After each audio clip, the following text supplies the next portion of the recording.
Well, hello and welcome to our Scale the Limit special presentation dealing with meditation today. It's very exciting. If you're unfamiliar with Scale the Limit, we are a mindful weight loss company that helps successful women nail their weight loss goals using real food. Hey, Christy, we use real food, real results, no BS, no bars, no shakes, no supplements. And we have an emotional component to our program so that we are connecting the mindful space between the emotional eating around our food and our life, which helps us gain long-term success. Hello and welcome, Carol. And Christy, we saw that you're on. That's awesome. Tara's on. Say hello. Hi, Tara. All right. I am Karen Q, co-founder of Scale the Limit. Amber Valentine is off doing something else that's fabulous. And in the meantime, I am with one of our Scale the Limit all-stars, Karen Paris. Hi. Say hello. So excited to be here. Yeah, and she is not only one of our all-stars, but she is an expert in meditation. And since meditation is one of the things that we use as an emotional exercise to help us quiet down, listen to what's going on, and use it somewhat as an investigation between our emotions and our food habits, right? So we're here today to explore a little bit more about how we can get better at meditation, maybe define exactly what meditation is if you're new to it. And without further ado, we're gonna dig in because I am so excited. So Karen, tell us how you came to STL. Well, I came to STL because a friend of mine highly recommended that I do it.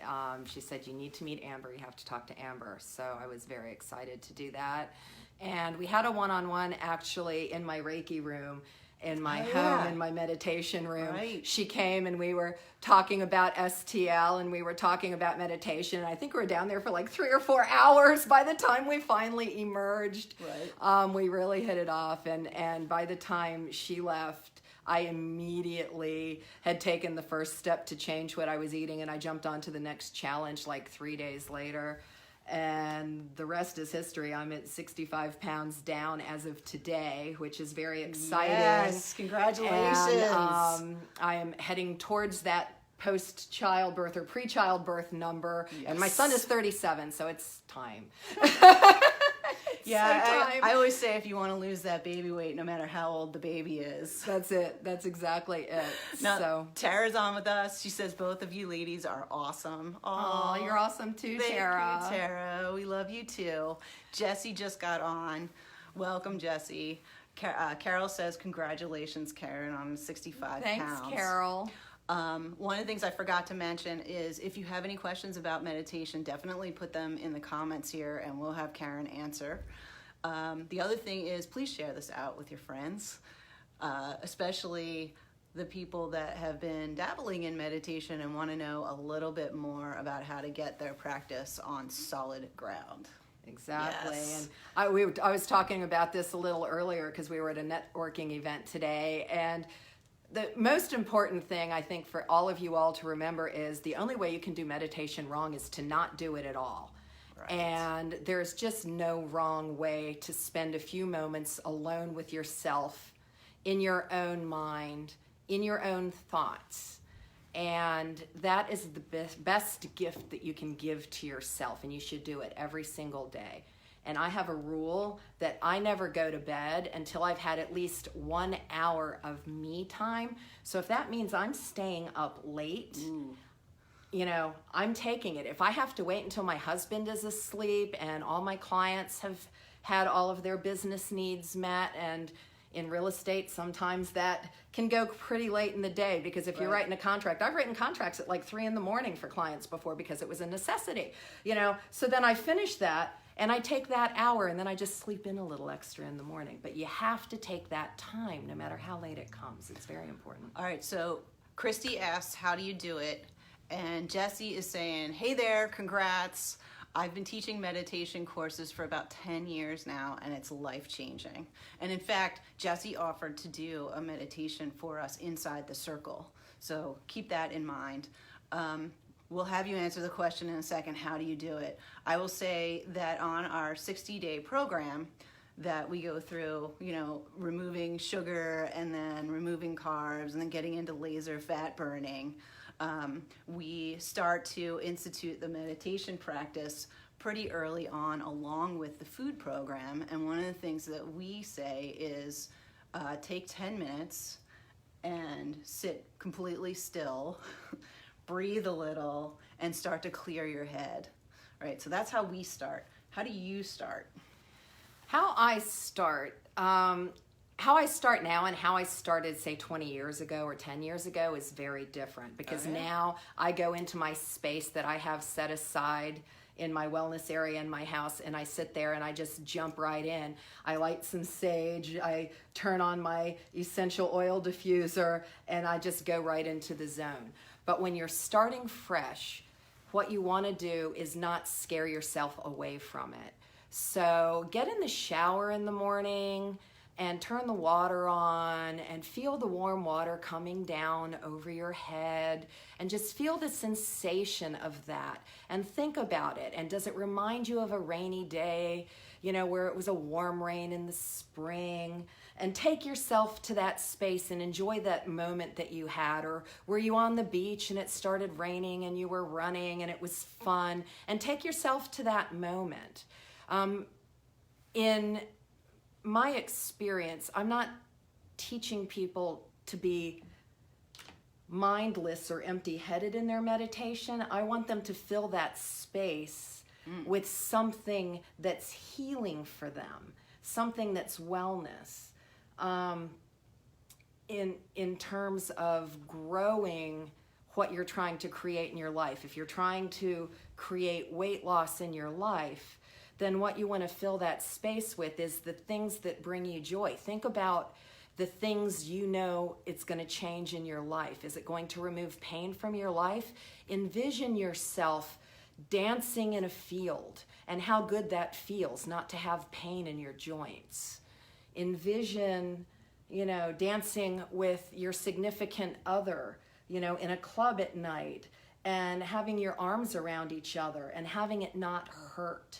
Having your feet not hurt, being able to get into those strappy little sandals that you haven't been able to wear for 30 years because your feet were too swollen. That's a big one for me, So, it's put yourself in that happy space. It doesn't have to be empty space, not when you're just learning to meditate. Well, we're often told to clear our heads and push any thoughts away. And in fact, that's how we actually start off with our program. And what I'm hearing you say is almost incorporate a little bit of visualization. Exactly. Is there a difference between visualization and meditation? Also, for everybody let me know, like Jesse did, have you started meditating? Are you interested in it? Like, where are you at with your meditation practice? And if you are meditating, how many minutes do you set aside for yourself? Meditation and visualization are different, but they can also be used very successfully together. And when you're meditating in a deep alpha meditation with yourself and you're taking all thoughts out, that is a very powerful thing that you can do to yourself. 15 minutes of that equates to 3 hours of good REM sleep. Oh, wow. So, people talk about the power nap. Do the power meditation. Set your phone so you don't go past it, because, if you go out to your car to do a meditation and you don't get back into work in time, people will notice. But Right. And that can happen if you don't set that alarm. And pick a nice music where it's not going to jar you back into reality, but it's going to be something you're going to hear, Now, one of the questions that I was asked when I said, hey, does anybody have any questions on meditation, was, is it common and is it okay if you fall asleep during the meditation? Like, what does that mean? Like, Yes. Should you be sleeping? If you fall asleep during a meditation, then absolutely you needed the sleep. So yes, it's a good thing. Okay. I actually have people who come to me that suffer from insomnia, and I will give them a Reiki session or a guided meditation specifically to get them to where they can fall asleep, because there's something going on in their lives that prevent them from being able to do that at home. And then ultimately I teach them techniques to learn to be able to do that for themselves at home, because I'm not trying to have clients come to me and need to come to me for the rest of their life. I want people to be self-serving and be able to, maintain their health and emotional wellness on their own. Okay, so if you fall asleep during a meditation, it's because your body really needed it. Absolutely. And sometimes if you're working on something emotionally in your life, you're trying to heal something, as well as healing your body physically by taking off excess weight that's causing inflammation. Oh, yeah? That can be very tiring to your body. It can also be very emotional as you bring up things from your past that you're releasing. When things come up, when you're doing these little meditations, what you have to remember is what that's coming up is coming up to be released. It's not coming up so that you can take it and whack yourself on the head with it and beat yourself up with it, because that's not the purpose. That would actually have a very negative, effect on your body. And a lot of us do a lot of damage to ourselves rehashing the negative things that have happened to us and learning to release it. And so what I tell people is, if something comes up that is obviously been a trigger for you, then put it in a pink bubble of love light and thank it for its service and the education that it provided in your life, and say, I love you, you no longer serve me, and I release you. And either in your mind, envision sending this up in a bubble of light, or literally take your hands and send it away and say, I release you. You don't serve me anymore, and I have the right to think in my own mind. It's my mind, and I'm the only one who's going to think in it, and I'm going to control what happens in there. So the thoughts that are coming up are actually meant to be released. Correct. When things come up that have caused us pain, they're not coming up so we can have more pain. They're coming up so we can thank them for the lesson they provided us in our life, but we're at a point where we're ready to acknowledge it and release it. Awesome. Tara says she does guided meditation for 5 minutes a day. And Jill's on with us watching. So Awesome. Hi, Jill. Hi, Jill. Welcome. Let us know if you've been meditating, Jill. So one of the things that a lot of our women have issues with, especially when we first start, is the chatter in our head, right? Like I sit down and I go, okay, I'm going to meditate. And then I try to clear my head and I start some breathing and I'm closing my eyes. And then I'm like, am I doing it right? I don't know. Wait, did I take the garbage out this morning? Wait, no, wait. I'm supposed to be meditating. That happens to everybody, and I can still have that day. I mean, I'm a human being. We all have that day.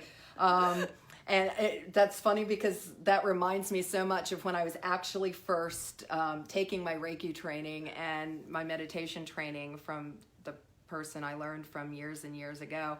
And we had a place where we would go and we would congregate and she would teach. And it was a storefront and it had an apartment complex above it. Yeah. And the gentleman who lived there came home from work right about the time we started guided meditation every week. And the first thing he would do is go into the bathroom and pee and then flush the toilet. So she would just have counted us down into our alpha state and we would all hear the toilet flush after hearing, the man going to the bathroom. And so there would always be 2 or 3 people who would giggle because it was their first time there. The rest of us eventually learned to tune it out. It was just, we know it's going to happen. So be aware when you're taking your time for meditation and you're scheduling the time that you're going to do your meditation at home. Pay attention to your day a couple of days before you sit down to do this and look at, are there lulls in the schedule of the day? Are there times that are more quiet? And don't set yourself up for failure. Pick a quiet time. Is it in the morning early before the kids get up and you maybe need to get up a little earlier, which I know none of us really want to do. No. But sometimes to have that time to yourself, which is oh so important, it's worth it to spend that extra 10 minutes awake in the morning, appreciating and loving yourself than it is to spend it sleeping, because you can always catch up on that sleep with a 5-minute meditation during the middle of the day somewhere, or when you take your shower. When you're taking your shower, 9 out of 10 times you're not going to have all the kids jumping in there with you. So maybe use your bath time or your shower time as an opportunity to meditate, but let those in your family know that are home, and still set a timer. You don't want to fall asleep in a bathtub. I really recommend you use the shower for meditation and not the bath. But if you don't have a shower and you only have a tub, depending on different people's houses are set up different ways, Sure. use the handheld and just let the water come down so you're warm and you're cozy, and you can just focus on the water. Water is a very good catalyst for putting you into that meditative state, the sound of it, the feel of it.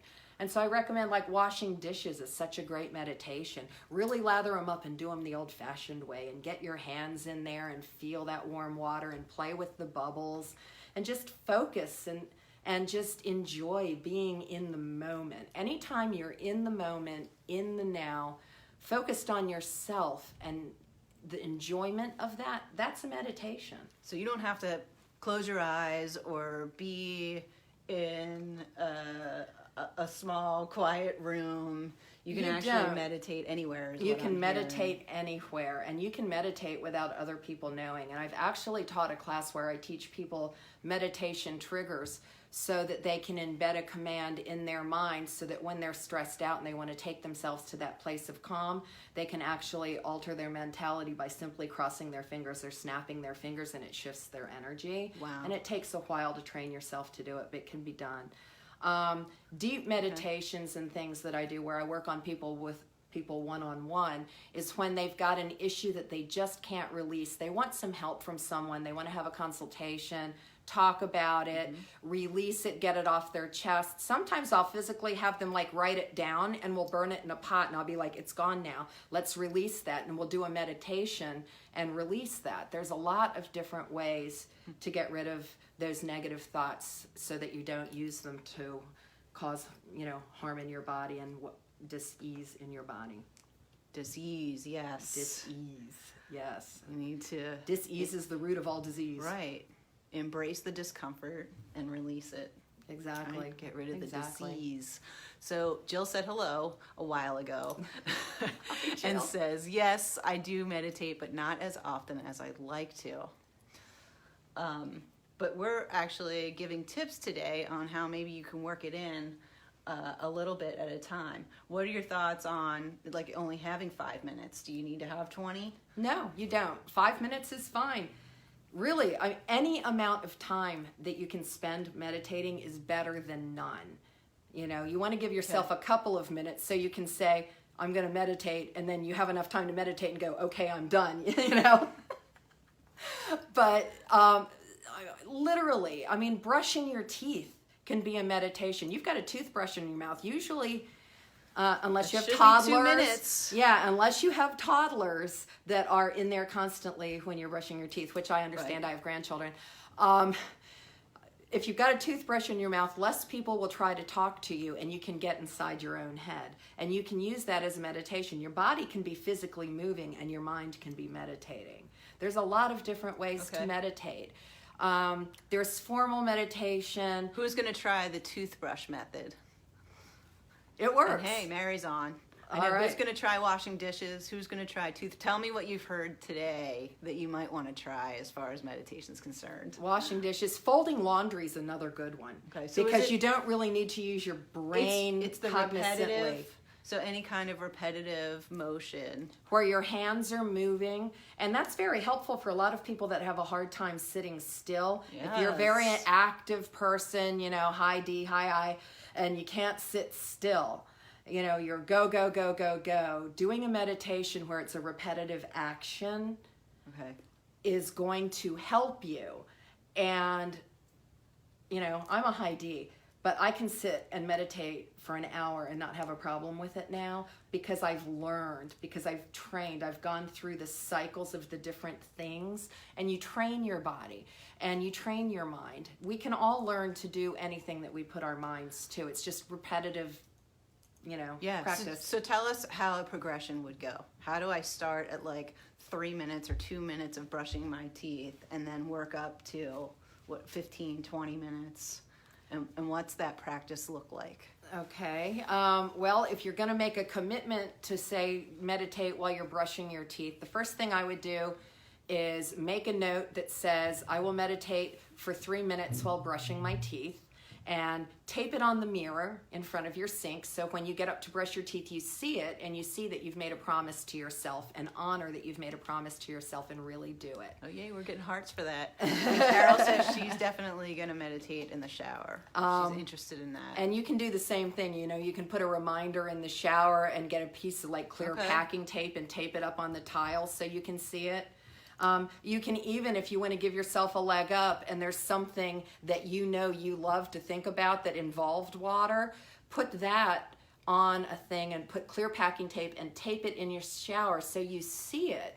And then when you shower, read it, close your eyes and enjoy the shower and think about it, and just let the water fall all over you and put yourself in that. That will take you out of the moment. It will take you out of thinking about, I have to make breakfast, I have to iron my husband's shirt, I got to get this load of laundry, and I have to feed the dogs, I have to feed the cats. Right. You know, all of What these shoes things, am I going to wear? These are important decisions. they are important. And if you've got a shoe closet like some of Amber's shoes, that decision right. can take a while. It You can. know, I like have to pick my shoes out the night before.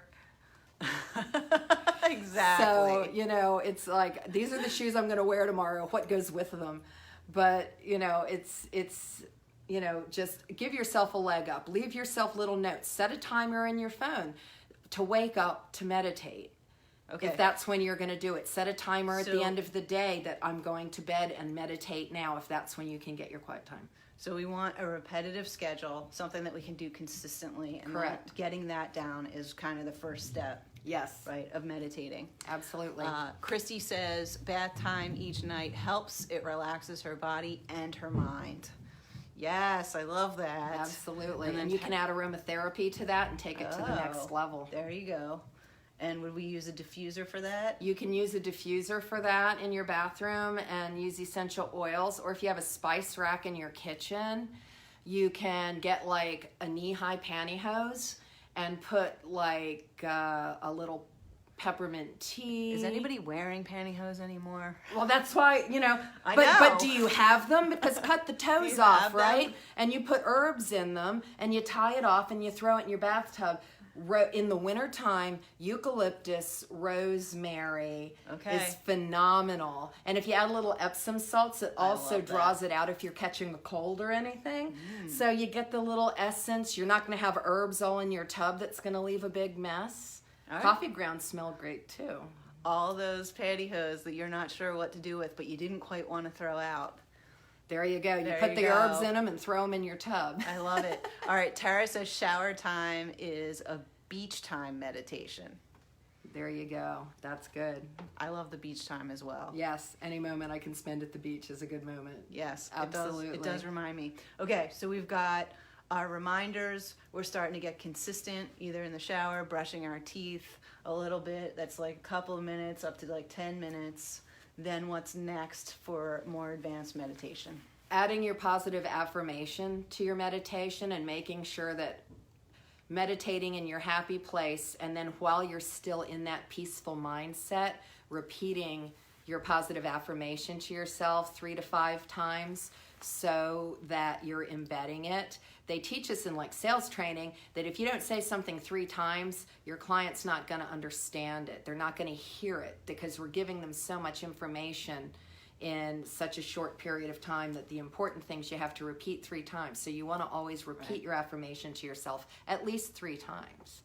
So, Okay, so now we've added affirmation into our meditation. yep, you can even And program affirmations into your cell phone so that you type it in and set it on every day and have your phone message you, and you open it up and your affirmation pops up and it gives you an affirmation that you've sent to yourself so that you get that positive moment. If there's a time in your day that you're really struggling, or that time at like 2 or 4 o'clock and you want that dessert, send yourself an affirmation that says, I am fierce, I am fine, I am awesome, and all I need is a glass of water and a cup of coffee and I'm good, you know? And have it hit you at pie time, you know?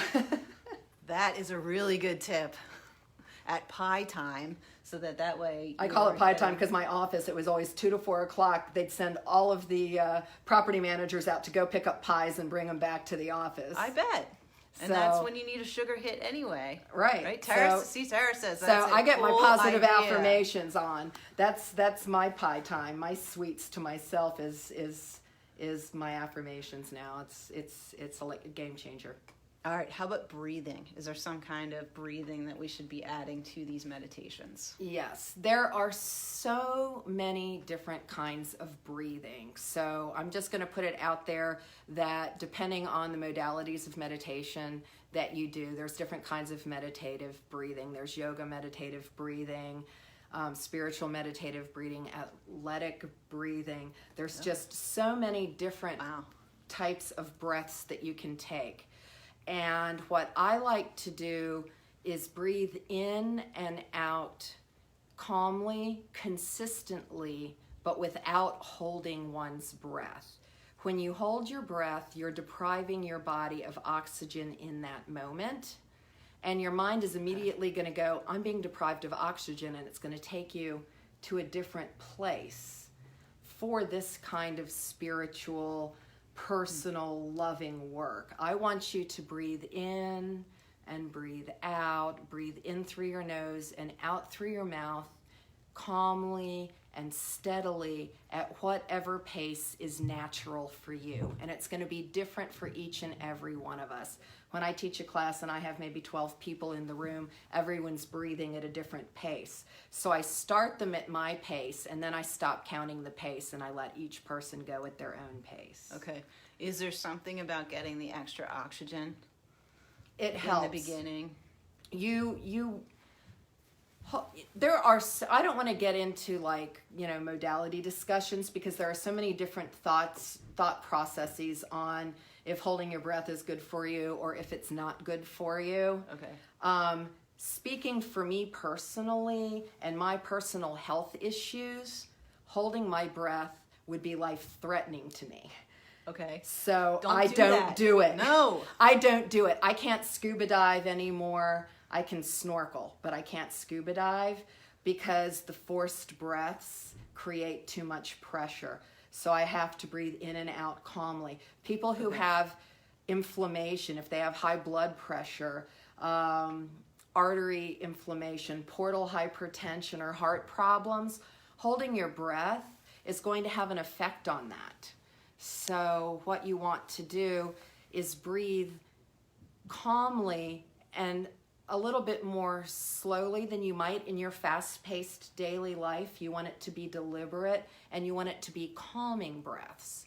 So I tell people, visualize that you're sitting and there's water in your lap, and it's like a cleansing pool of water. And when you breathe in through your nose, you're breathing in air from the clouds, beautiful pure air in through your nose. And when you exhale, almost like rain, you're transitioning that air from the clouds into moisture, and you're blowing the air out through your mouth like a waterfall down into the pool of your lap, and it evaporates back up into the clouds. Yes, you may have noticed I have a thing about water. I'm a Pisces. I can't help it. I'm an Aquarius. There you go. Who else wanted to breathe? Was breathing with her? Was it just me? I wanted to start doing the breaths. That's definitely something that starts to calm me down, and it's my signal, like my entrance into meditation. Are there other things that can be an entrance into the meditation? There are. We were talking about the physical repetitive activities. Mm-hmm. And Like washing dishes. Like and washing having a dishes, shower. having a shower, folding laundry, petting your dog or petting your cat can be a huge meditation. You've got that warm thing that loves you, cuddling up on you, and you feel the fur, and you're just petting it. Just go into the zone of the love that you're getting from your animal that's unconditional and that you feel back for them, and be in the moment with them. That's a huge meditation. You're not going to be thinking about your breathing, but it's going to shift because that's the space you're going to be in. Because when you're in that place of love like that, you can't help but be in that calm place. my husband laughs and kind of makes fun of me because when we're sitting quietly and he's playing the guitar and singing because he writes music, I'll fall asleep every time. And, you know, I told him it's the highest compliment I can pay him because I love the music he plays so much, and I love him so much that it puts me in that place where I like shoot right into alpha, and I'm in there and I'm off and I'm going through the woods and down under a tree and running through fields. The hills are alive, you know. and that's where I go, and then he wakes me up and I'm like, darn, I'm back, you know. But being in that place and being around people you care about and just enjoying life can be a meditation in and of itself. We meditate every day and we don't give ourselves credit for it. It's learning what we're doing that we can give ourselves credit for meditation, learning from that, and then taking it to the next level to make it intentional. So for some people, it's running. Right? Some people it's taking a walk. Exactly. We're Weaving talking a about basket, painting a picture, baking, cooking. We all, I'm sure, are cooking a great deal of ground beef and chicken and things like that. But when you're crumbling it into the pan and stirring it with the spatula and listening to it crackle in the pan, that can be a meditation, you know, and honor yourself and honor the food you're taking in and say, this wonderful food is going to nourish my body and help me to lose weight, and put that love into that food because that intention is going to make that food work for you even more. I love that. Is there anything that you've been doing daily that counts as a meditation that you didn't even know you were meditating through? If that's you, let us know what it is. And don't tell me driving. That would be bad. Driving would be bad? I don't know. I do find driving very calming. And like when I have an issue, one of the things I like to do is just go drive because I can do it and I can think. Right. But thinking and meditation are two different things. Thinking and meditation are two different things. You don't want to be not aware of the road you're driving down. I like painting like a wall. Like if I'm doing work on a house, I find that very relaxing. Yeah. I've hung a lot of wallpaper. It's repetitive, right? And I've always felt a connection to that, but I never until today would have thought that's a meditation. It is. It is. And the funny thing is that when we want to meditate and we get in the habit of meditating and something in our daily life prevents us from doing what we were intended to do, be aware that the universe will provide another opportunity to do that day. Just keep your eyes open and look for it, because there's always a gift. When something takes something away from us that we're gifting to ourselves, the gift always comes back. You just have to look for it. There's always a gift in it. So you just have to find out when that is, where that is. And that moment is always there every single day. You just have to find it. And when you go looking for it, you'll see that it's there. That's amazing. So sometimes when I'm meditating and I get blocked, I feel like that's frustrating for me. Like I couldn't finish my meditation that day. But what I'm hearing you say is just embrace that and go on with my day, and there will be another opportunity presented to me during that day to get the rest of my meditation done. You know, take a shower, give yourself a facial, do your nails, you know. Yes. I mean, anything like that is, you know, a lot of self-care things can be meditative. Blow drying your hair can be a meditation. All right. And nobody's going to talk to you then. Carol says she starts to meditate and then she ends up praying. That's okay. There's nothing wrong with bringing God to your meditation. I can't think of anybody who would be better suited to help you get where you're going, right? I think it sounds like she thinks she's doing it wrong. Is that right, Carol? There's no way to do it wrong, like I said before, except to not do it at all. If you start with a meditation and you end up praying, that's okay. That's just your way of getting into your safe and sacred space with yourself and honoring your time. And that's fine. It's different for every single person how you're going to get there. Yeah, that's what she's confirming, that was it. And so I think what we're learning today is that whatever you're supposed to do during the meditation, whatever happens is what Allow is it. supposed to yeah, Allow it.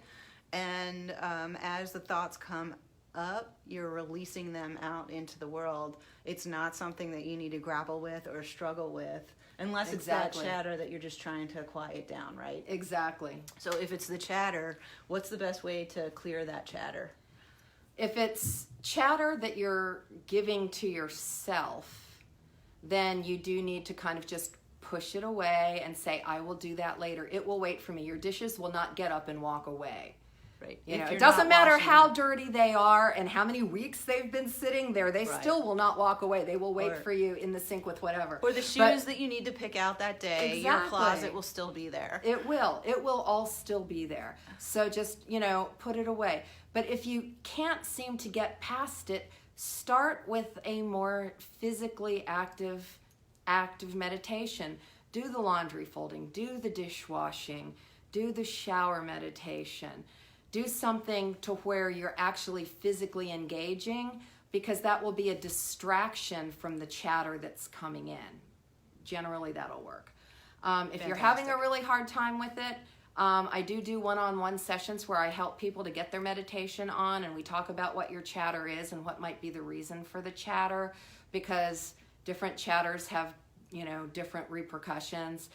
If it's kids constantly coming in or husband constantly coming in when you're trying to meditate, then that just has to do with the time of day you're trying to do it, or a boundary issue. And sometimes what you have to do is type up a sign, put it on the door, lock yourself in the bathroom, take some aromatherapy, and go in and take a blanket and a pillow and sit and just be wherever you can. Lock yourself away with a sign on the door that says, taking 5 minutes of me time, I'll be back, And So that's all part of making yourself a high priority. Exactly. And making sure that meditation is non-negotiable, a lot like the other things that we do to make sure that we're keeping our self-care and keeping ourselves fed.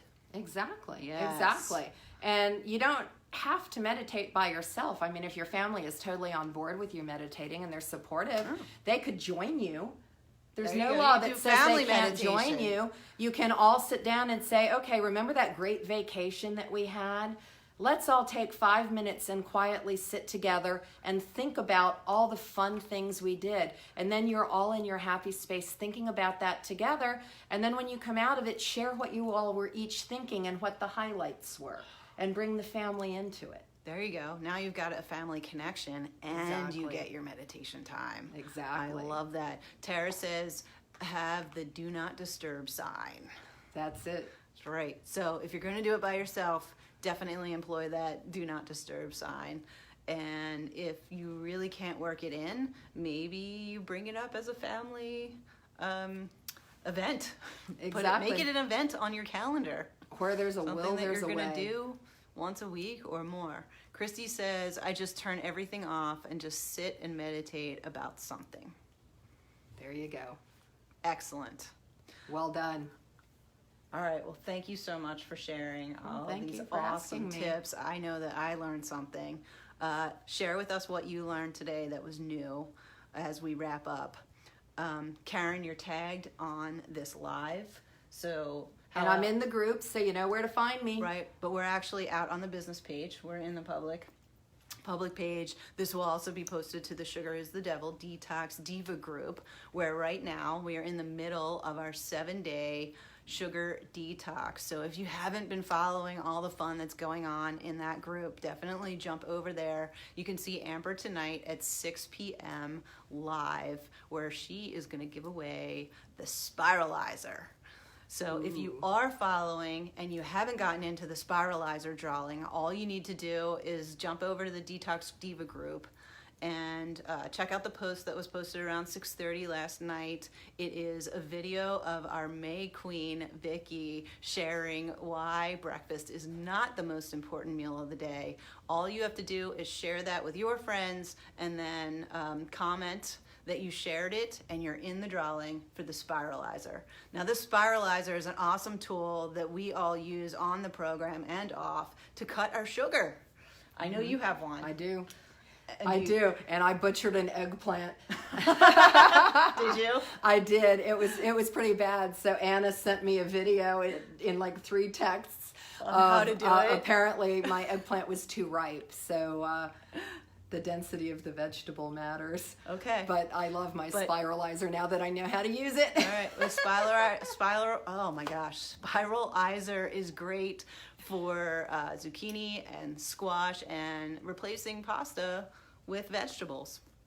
It's a really fun way to get that accomplished.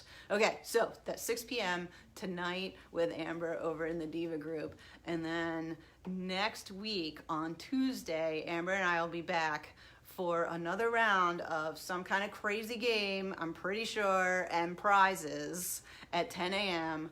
on Tuesday. I can't wait for that. So Karen, tell us how we can get in touch with you other than you're tagged here. Okay, well, I'm just going to throw my phone number out there. It's 571-220-7503. I'm a realtor. It's all over the public anyway. All right. But for scheduling a holistic wellness appointment or a guided meditation or a doTERRA essential oils consultation or a real estate consultation, you can reach me there. All right, fantastic. And we'll Text. It's fastest. Yeah, we'll put your phone number in the comments since you're sharing that with everybody. Well, thank you so much for coming on and doing this with me today. My pleasure. And sharing with all of you all these awesome new tips for meditation. See, we can do it everywhere. All right, the other thing is if you are interested in our 60-day program, make sure you schedule a call with Amber at calendly.com/referstl. It's a 20-minute call, real quick, definitely fun. It'll give you all the information that you need, not only on our 60-day program that starts on February 1st, but also she'll give you some tips that you can start doing today to better your health.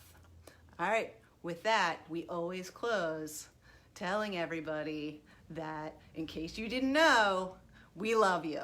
We Big do. kisses. Mwah.